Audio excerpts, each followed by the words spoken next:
بسم الله الرحمن الرحيم. ولا تحسبن الذين قتلوا في سبيل الله أمواتا بل أحياء عند ربهم يرزقون. صدق الله العظيم. أيها الحضور الكريم، أحييكم أيها الأحرار الأوفياء لعراقكم ولعروبتكم ولشهدائكم ولسيد شهداء العصر الرئيس الشهيد صدام حسين. تحية امرأة تشعر بمعاناة من فقدوا أحبتهم.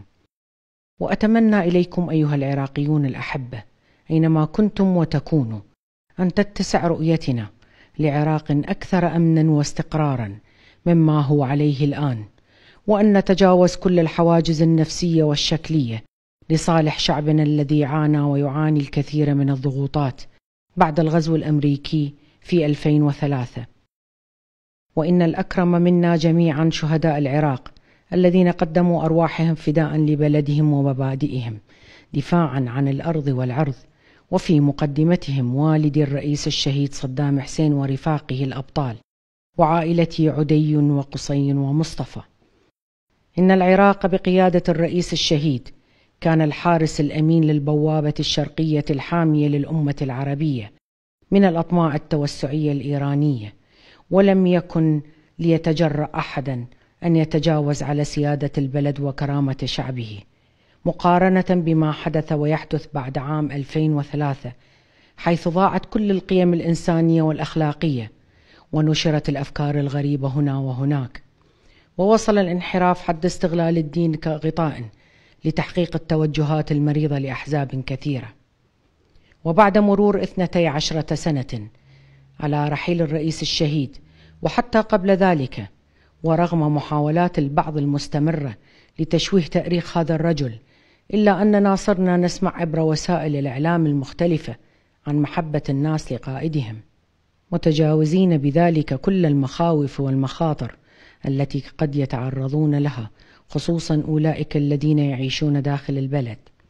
مر العراق بالكثير من الأزمات منذ دخول الاحتلال وأعوانه، وعانى شعبه التهجير والقتل والطائفية والاجتثاث وتردي كل أنواع الخدمات الإنسانية، حتى إنه عانى من تدمير متعمد للبنى التحتية.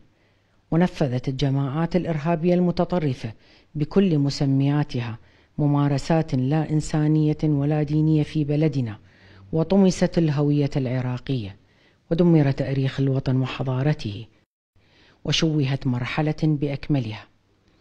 أيها المستمعون في كل العالم، أيها العراقيون الأحبة، هذه هي عدالة الله، فالحق لا يضيع ما دام هناك من يدافع عنه ويطالب به. إنني مؤمنة بالله إن القادم أفضل، وسنعمل معا بإذنه تعالى على بناء عراق حر، عراق موحد، عراق متطور يوازي بمكانته البلدان المتقدمة. بسم الله الرحمن الرحيم.